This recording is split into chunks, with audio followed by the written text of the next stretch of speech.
Welcome back, everyone. In this lecture, we're going to talk about the watershed algorithm. In geography, a watershed is a land area that channels rainfall and snow melt into creeks, streams, and rivers, and eventually even to outflow points like reservoirs, bays, and the ocean. These watersheds can then be segmented as topographical maps with boundaries. So again, watershed basically just telling you where the water ends up, and as you may imagine, the lower the land level is, the water will then drain into those watersheds, which you can then map as topography. And notice here that when this topography mapping happens, you get these segments. And metaphorically, the watershed algorithm transformation that works on images is going to treat the image it operates just like a topographical map, with the brightness of each point representing its height. And then it finds the lines that run along the tops of these so-called ridges, essentially trying to apply the same fundamental idea behind the way water aggregates in different topographies to the way brightness aggregates in images. Any grayscale image can be viewed as a topographic surface where high intensity denotes peaks and hills, while low intensity denotes valleys. The algorithm can then fill every isolated valley, or the local minimum, with different colored water, in this case, labels. So it'll actually be coloring the different segments of our image. As the water rises, essentially the intensity, depending on the peaks, those gradients nearby, the so-called water from different valleys, that is the different segments of the image, they're going to be filled with different colors. And if they end up meeting each other, you could imagine that those colors would start to merge. Just like if a lake was right next to the ocean and they were getting closer and closer, those two bodies of water would end up merging. So to avoid this merging, what the algorithm does is it creates a barrier. Essentially, it's going to segment edge boundaries in locations where the so-called water merges. Essentially, where pieces of different brightness levels end up merging, it's going to create a boundary. Now, this algorithm is especially useful for segmenting images into background and foreground in situations that are usually difficult for other algorithms. And a really common example of this is the use of coins next to each other on a table. So here we have an image of a bunch of coins right next to each other on a table. For a human looking at this image, it's really easy to see that you have separated coins on a table. However, for a lot of computer vision algorithms, they just see a dark blob on the background of white. So it may be unclear to the algorithm if it should be treated as one large object or many small objects. In fact, it may actually just grab everything in the foreground and treat that as one object versus the black background. The watershed algorithm can be really effective for these sorts of problems.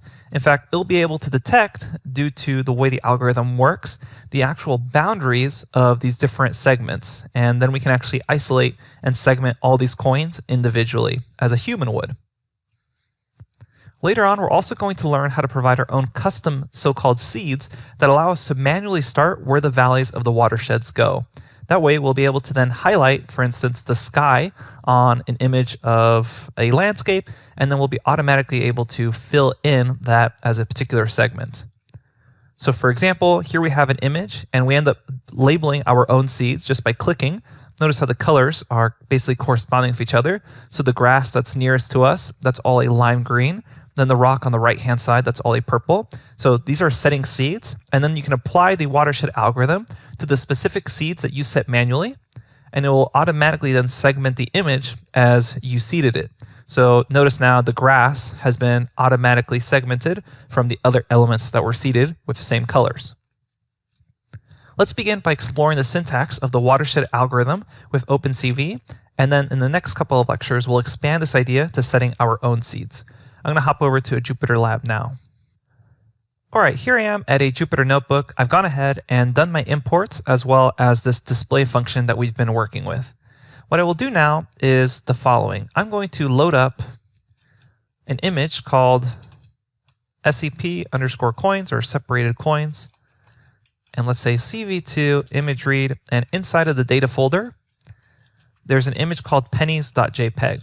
Let's go ahead and display those pennies. I'm going to hit enter here and say display the separated coins. And when we run that, I didn't actually provide a color mapping here, and it's just going to show the pennies. So we have these pennies, and notice how close they are to each other. For humans, it's really easy to tell that there's 6 separated pennies here. But as we previously mentioned, a lot of computer vision algorithms treat this as just a giant blob, and then everything else is a white background. So let's imagine that our task is to actually segment this image into 7 different segments, 6 for the coins and then 1 for the background. I'm going to show you, using techniques that we already know, what the result would be. The result actually doesn't work. It's going to segment this all as one image, but I want to show you the approach with what algorithms we know so far, so you can tell just how effective the Watershed algorithm is when we apply that one. So let's get started. The steps we're going to be taking is, first, we will apply a median blur to the image. The median blur will help us get rid of features that we don't really need, such as the faces on the coins themselves. And if you have a keen eye, you'll notice that one of these is actually a 2-cent euro. They're not all pennies, but we're going to try to blur the image. That way, we're really only focused on the circles of the coins themselves. Then what we're going to do is convert it to grayscale. And technically, the order of these two doesn't really matter too much. And once we have it in grayscale and we have it blurred, we're going to apply a binary threshold in order to make it black and white.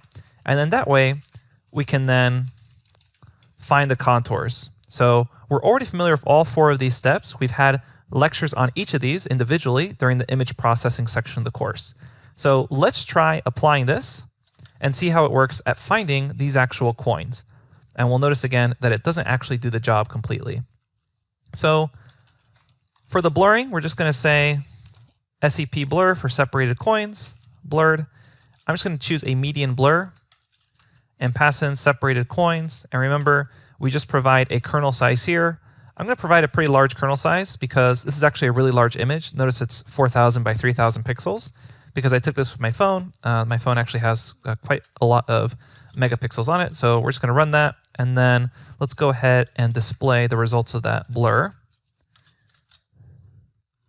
And there's the result of that blur. Okay, then the next step is to actually convert this into grayscale.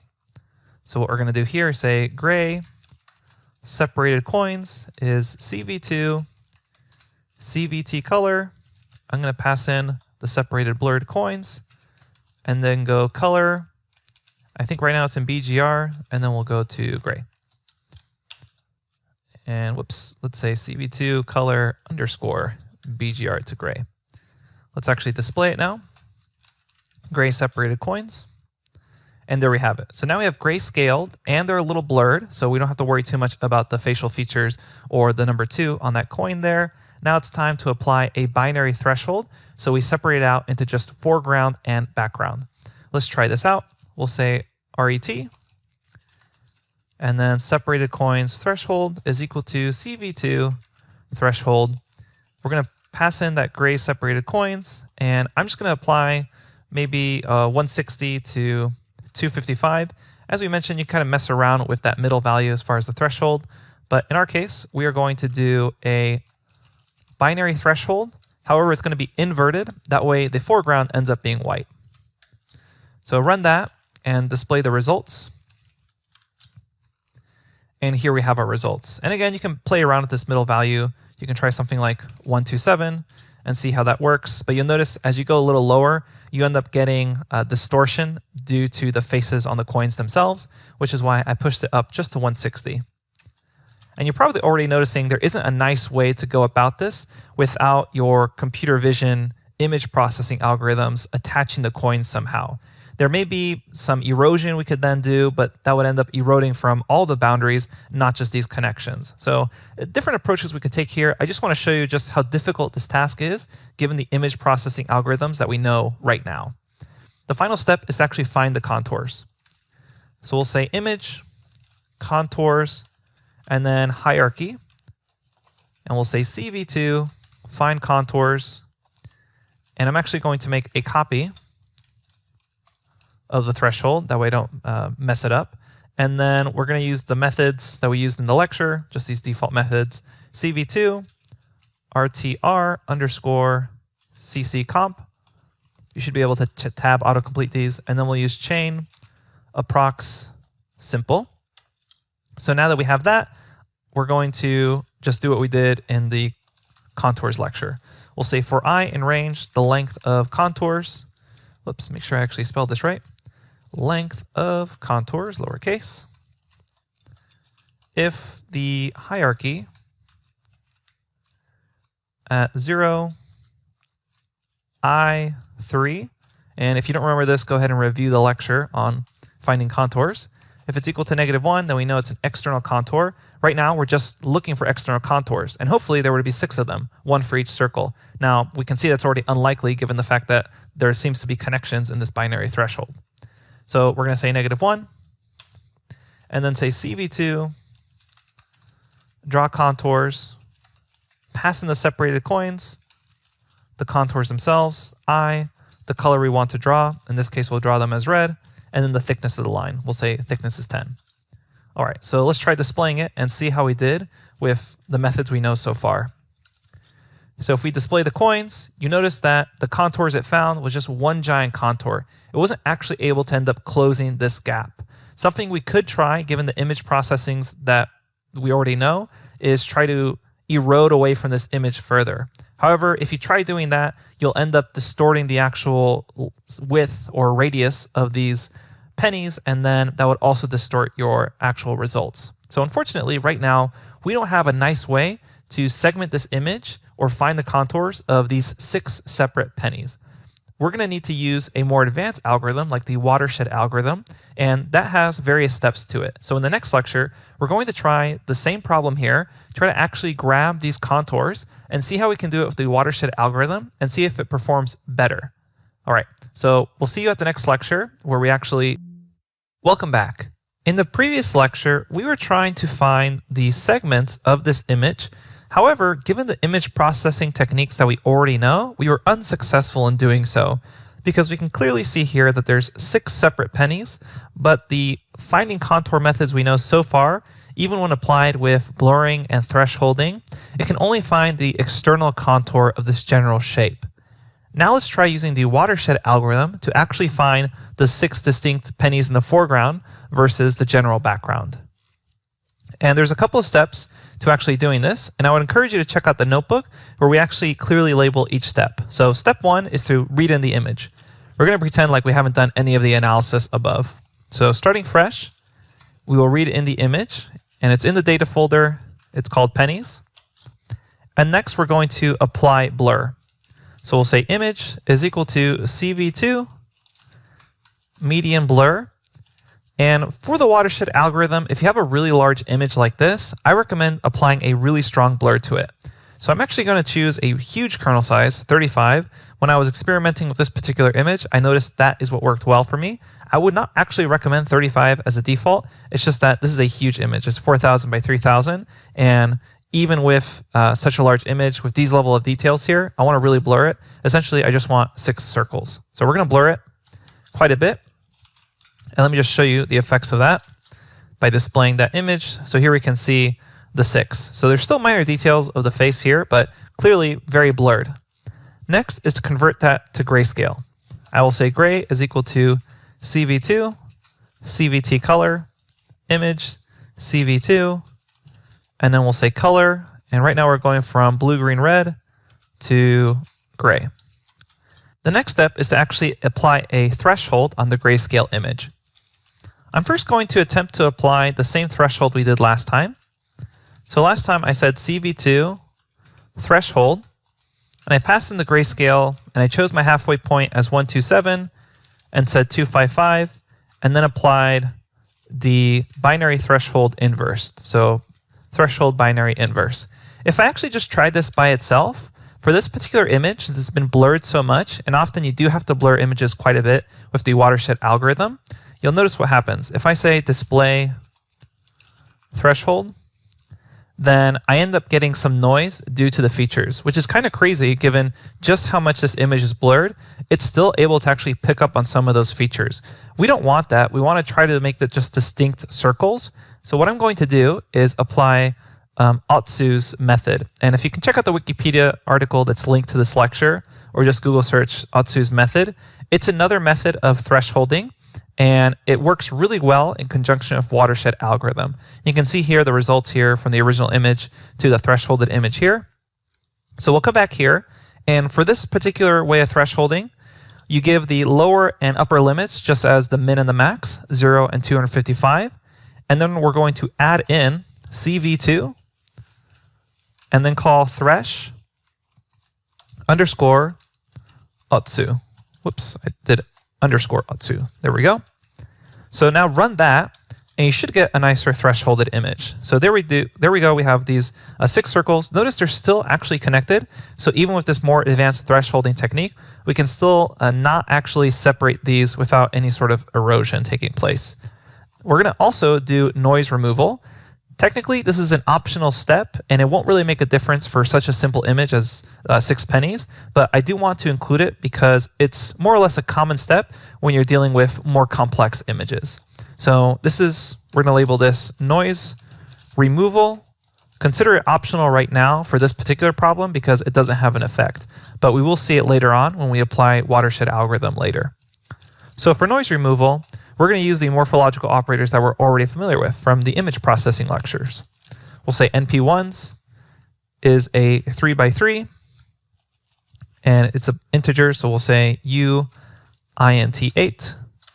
So we create our kernel right here. It's just 3 by 3 of 1s, and we're going to do a bit of opening here by saying CV2 morphology, pass in the thresholded image, and then say CV2 morph open. And as we learned during the morphological operators lecture, this is a pretty good way to reduce some noise. We'll say kernel, and we'll just have it go through 2 iterations. And you can review the morphological operators lecture in case you're a little fuzzy on what this line is doing. Now, as I mentioned, for this particular problem, it's not going to really have any effect. So let's go ahead and display it. So there's the result of opening. Essentially looks almost the same, but it is an important step to do noise removal if you do have noise. And if you're trying to do a normal threshold, such as a threshold binary, removing noise would have been a good idea. It probably would have gotten rid of that noise from the faces. So we can either use a more complex version of thresholding, or you can remove noise. Kind of up to you which way to go. All right, now we're still facing a fundamental problem here. Recall what makes this task so hard is that the coins themselves are touching each other in the image.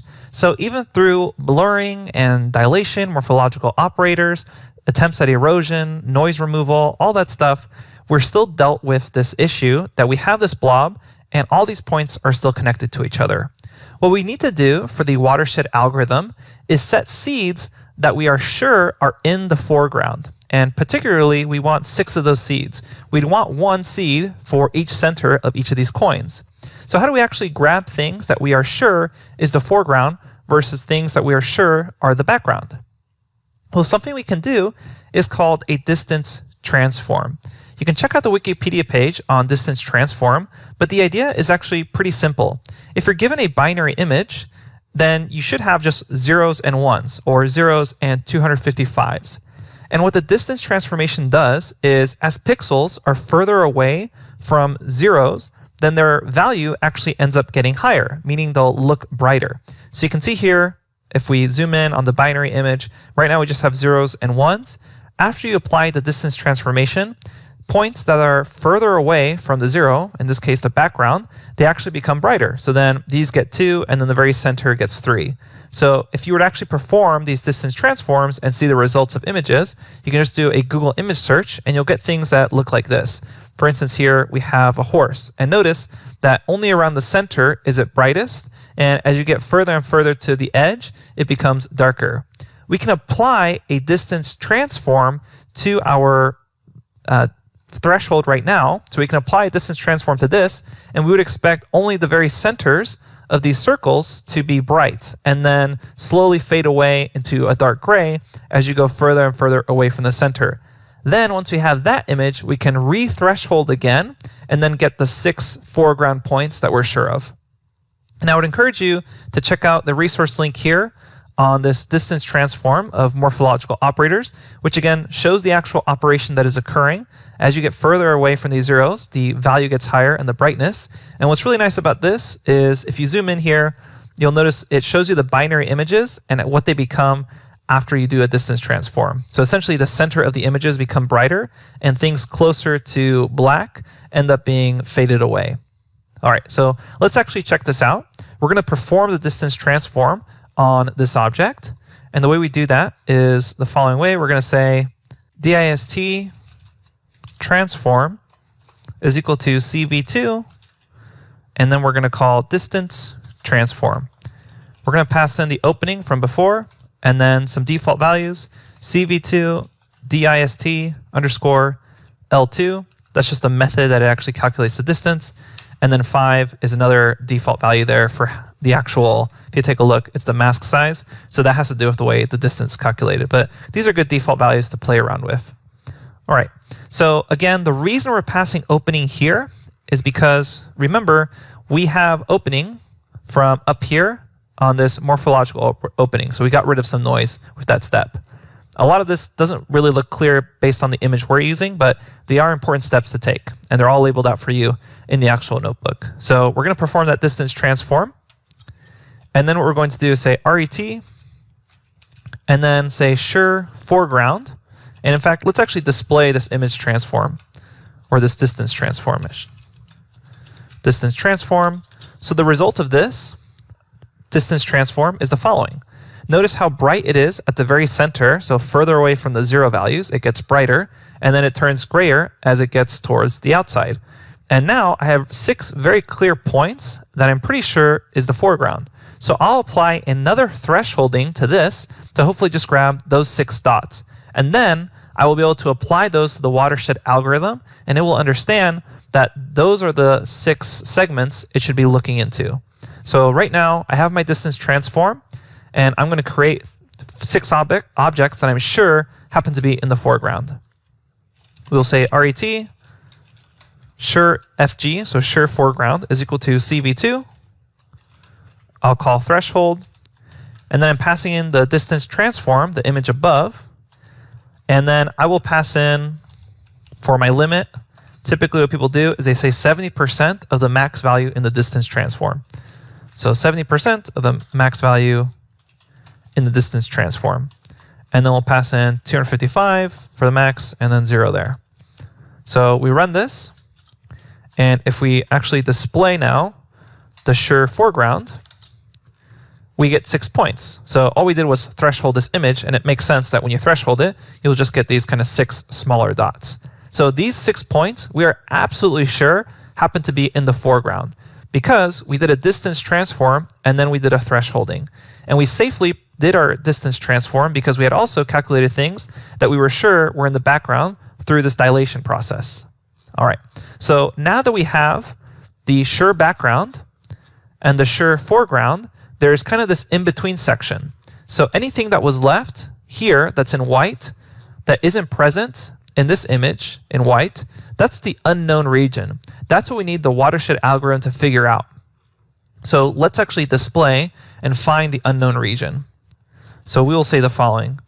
We will say that the sure foreground, and we're going to cast it as an integer. We'll say uint 8 of sure foreground. And the unknown region is equal to CV2 subtract, and I'm going to subtract the sure background from the sure foreground. So remember, sure background, that's where I was sure I had background, and the sure foreground are these 6 points, which I'm absolutely 100% confident are in the foreground. Well, as confident as anyone can be given the algorithms, which makes sense. 6 dots here is pretty obvious. So now I have this unknown region. So let's display the unknown. And make sure I spell that right. Display the unknown. There we go. So these are the regions where I'm actually not sure if it belongs to the foreground or the background. What I'm going to need to do is make label markers out of these 6 foreground points and then have those be the seeds that the Watershed algorithm uses to actually find its segments. So we'll come back down here. I have this unknown region, and then I have my sure foreground and my sure background. So now it's time for the final steps, creating the label markers for the Watershed algorithm. So there's 3 steps here to actually creating these markers. The first one is actually getting the markers themselves. And we'll say RET markers is equal to CV2, and we're going to use a function called connected components. And connected components, what it's going to do is it's just going to take in our case, the image. So we're going to pass in our sure foreground image. Remember, the sure foreground image is this image right here with 6 points. So these are 6 points that we actually want to feed in as the markers. So we're going to run this. And right now, if you check out the markers, these are actually contain zeros, and we want to add 1 to all these labels so that the sure background is not 0, but 1. So we're going to say markers is equal to markers plus 1. And the reason we're doing that is because now I'm going to mark the region of unknown with 0. So I will say markers where unknown is equal to 255, because remember, this is the unknown right here. These little donuts, that's where we're not sure if that belongs to the background or to the foreground of the coin itself. So what I will do is I'm going to label those as completely black. So we'll set that as equal to 0. And that's why I added 1 here, because I didn't want these markers to get confused with the black background of this unknown region. So let's actually display what markers looks like now. So your markers should then look like this. And essentially, this is what you have to build up to in order to build up the watershed algorithm. In the next lecture, we'll actually show you kind of a cool toolkit that does this manually. You just end up clicking and you select these sort of points. But this is the general process that's happening behind the scenes. We now have clearly labeled the background that we're sure of. So this gray in the back, that's the background that we're sure of. This black area, that's the unknown region. I'm not sure if this is foreground or background. Now in this case, it's actually pretty easy to tell that it's pretty much all foreground, but the way the computer vision algorithms work, they were unsure of this region as well. They were unsure if this was 6 or 1. But what's nice is we also labeled sure foreground, and we did it with the distance transform, which allowed us to actually set these 6 markers here. So now I have these markers that are going to act as seeds for the watershed algorithm. So then the final step is to apply the watershed algorithm to the markers. So we'll say markers is equal to CV2, and then we call watershed, pass in the original image, and then pass in the markers. Run that, and then you can go ahead and display the markers, and you'll notice that it was able to find 6 distinct markers here. And you can actually play around with the color mapping if this isn't clear enough for you, but these are 6 distinct shades of gray. Then what we can do is find the contours on the actual markers. So I'm just going to copy and paste the contours code that we used earlier. So we'll come all the way back up here. Remember, we previously used this code to find contours. So I will copy this, come all the way back down, paste it in, and I'll do one more because we still have those 3 lines of code. We'll also do this one right here. And then we're going to come all the way back down and do that as well. Except we're not finding contours on this. Instead, we're finding contours on the markers that we just created up here. So we have these markers now. Now we're going to find contours for them. And if we run this and then display the result on separated coins, notice now we were successfully able to distinctly segment each of the coins themselves. All right, so that's the power of the watershed algorithm. We did a lot of the heavy lifting on the back end. We essentially coded it all out manually. In the next lecture, we're going to set up a way that we can just click on an image, set the seeds, and then have watershed algorithm automatically fill it in for us. That's a way more convenient way of working with the watershed algorithm, but it is important that you understand the basic steps here. Let me just do a quick review of everything we did for the watershed algorithm in order to really make sure you have a clear understanding. So we started all the way back up here when we read in the image itself. So step 1 was to read in the image. Step 2 was to apply a blurring. And keep in mind, we applied a pretty strong blur because this was quite a large detailed image. So then we ended up with this. Then the next step was to put it to grayscale and then apply thresholding to it. And we specifically applied 2 types of thresholding, a binary inverse along with this Otsu thresholding that you can check out Otsu's method on Wikipedia, which works really well for large images like the one we're working with here. So then when we display that actual thresholded image, we get something that looks like this. Keep in mind, this hasn't really solved our problems because all these coins, since they're next to each other, we still have that issue that the thresholded image still looks like these are all connected to each other. So how do we actually take care of this? Well, one thing we try to do is remove noise and maybe try erosion. In this case, we didn't really have any effect, but it's a good idea to do so. And what we're going to do instead is two things. We're going to grab what we're sure that the background is, and then we're going to grab what we're sure that the foreground is. So the foreground right here. The way we grab the sure background is through dilation, which makes sense. You would just expand the foreground until you hit some sort of limit, such as iterations is equal to 3, and then you have what you're sure is left is the background. And then you're going to provide a distance transform to actually calculate the centers of your foreground objects, the brightest parts, and then you can provide a threshold on that, and then you have the things that you're sure of the foreground. Then you're going to subtract the two from each other, the sure background versus the sure foreground, and you're left with your unknown region. Your unknown region is what your watershed algorithm is going to help you solve. So using these connected components, we're going to actually grab some markers until we end up with an image like this, where we have the background we're sure of, the unknown region, and then these 6 marker points right here. Notice that they're all actually a different color of gray. Then we can find contours on those markers after we apply the watershed algorithm to it. We get these 6 distinct points on segments. We find those contours, and there we go. We were able to successfully segment this into the 6 pennies. You should also notice that it's segmented all around the image, just the general background itself. It got cut off on the top and left due to the edge, but it did that as well. Okay, definitely check out the resource links. If this all was a little too complicated for you, don't worry about it too much, because the very next lecture, we're going to show a simplified version of using the watershed algorithm, which is a lot more interactive. We'll see you there.